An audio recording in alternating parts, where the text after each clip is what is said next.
Hello and welcome back to the Everyday Ceremony. I'm super excited for you to be here today because today we're gonna go through the 4 steps how we get out of a funk. So what is a funk?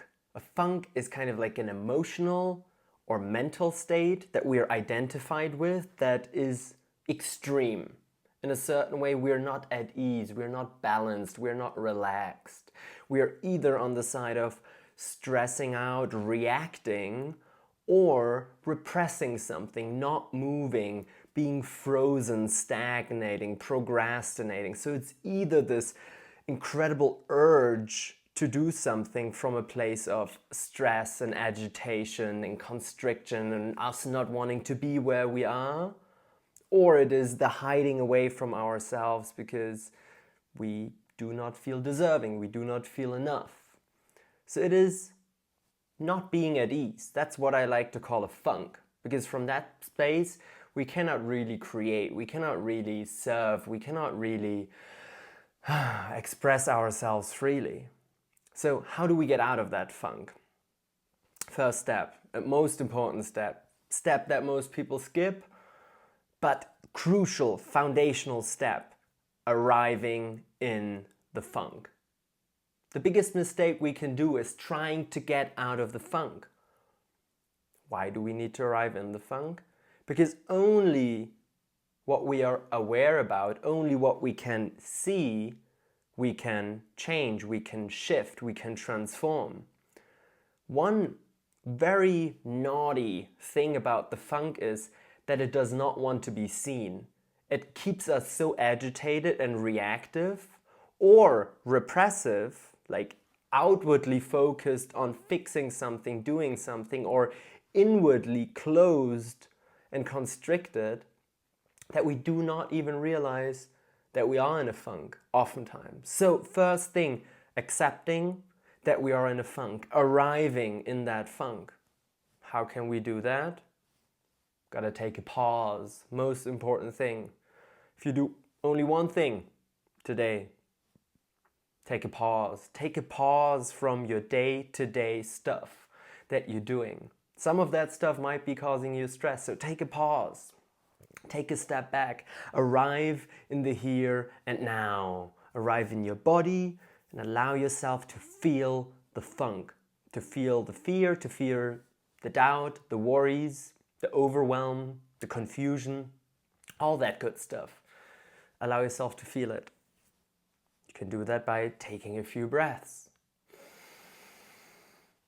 A few deep breaths, like really game changer.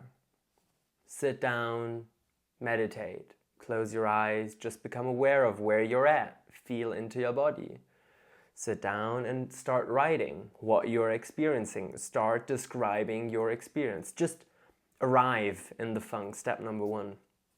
Then, once you've actually kind of made peace with, oh, I'm in a funk, you've allowed that funk to be here, you've accepted that funk, first of all, that is already a grand step into the right direction, and what a relief already. It's like, oh, I'm in a funk. That's why it seems like the world is against me and nothing is working out and my partner and everyone is just wanting to fuck me over and it's like standing in my way. It's like, no, I'm just in a funk. You could say you're standing in your own way, but I just like to say you're in a funk. So what? Everyone ends up in a funk once in a while. Sometimes more often, sometimes not so often, but nobody can tell me that they've never been in a funk. So you're in there and it's like this, ooh, I'm in a funk. Now it gets interesting because now we get deeper into that funk. And we get actually one layer deeper by identifying the fear that is causing the funk, the fear that is driving the funk, the fear that is causing us to feel the worry, the doubt, the anxiety that makes us hide in this depressive state or constantly keeps us going and like running around like a crazy chicken. All the time, just talk. What's the fear? What are you scared of? What is the fear behind it? Are you scared of rejection? Are you scared of not being enough? Are you scared of not being loved and accepted? Maybe all of them together? Either way, we gotta identify what it actually is that we're scared of. Fear of abandonment, being cast out, left behind, rejected for who we are. Fear of failure, fear of success. Very interesting fear. Fear of success.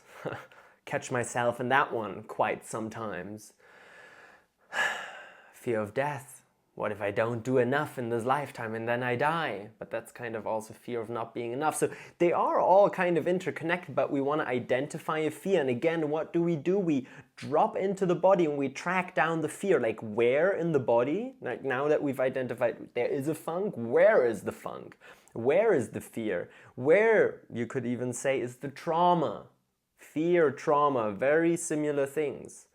You know, we're usually scared of things that in our own experience, or you could say in the genetic inheritance package we got from our parents, was a traumatic experience. What traumatized our psyche, our body in a certain way. So where do you find that fear, that trauma in your body?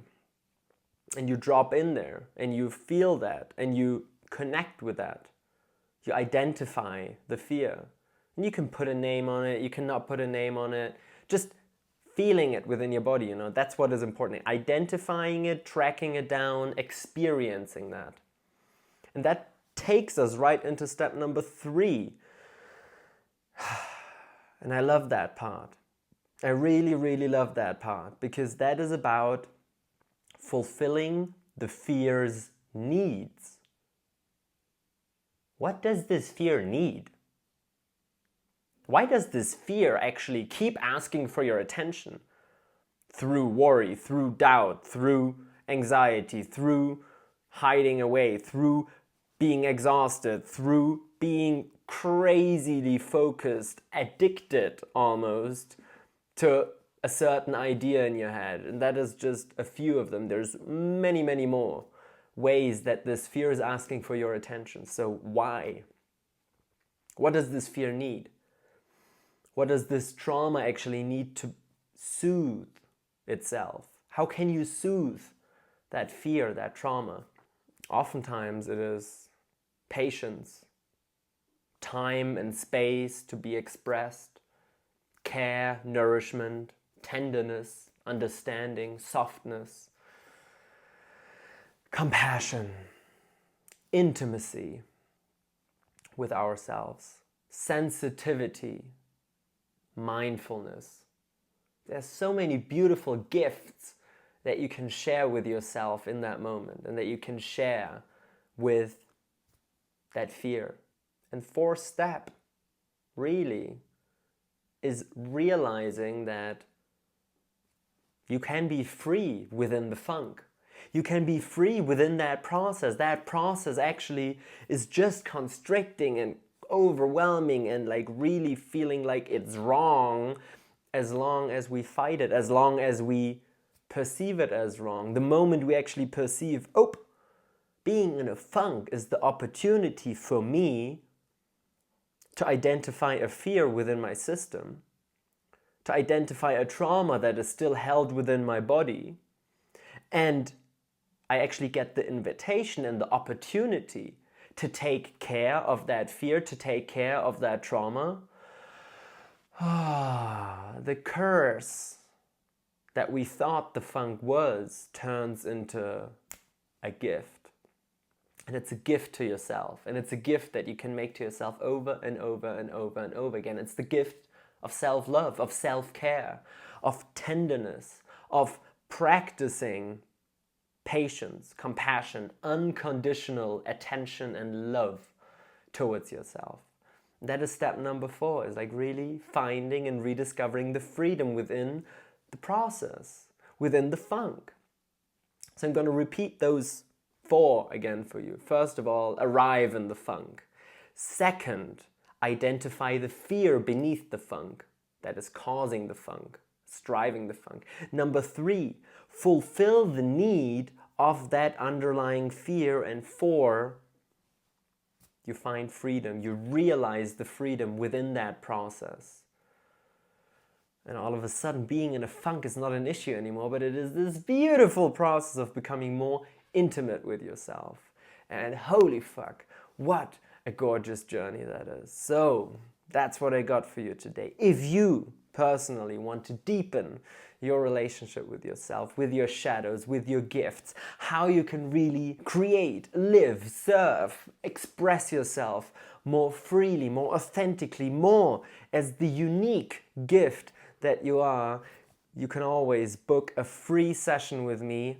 First session, always for free, no attachments, and let's fucking start to explore how many beautiful gifts you carry within yourself and how you can allow them to come up, to be unlocked and unleashed, for you to have an incredible experience of life from a place of joy and ease and intimacy and self-love. So get yourself a free session down in the description. I love you much. Thank you so much for tuning in, and I hope you're having a fantastic and gentle day with yourself.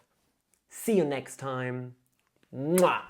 Besos y abrazos y hasta luego, amigos. Mwah, mwah, mwah.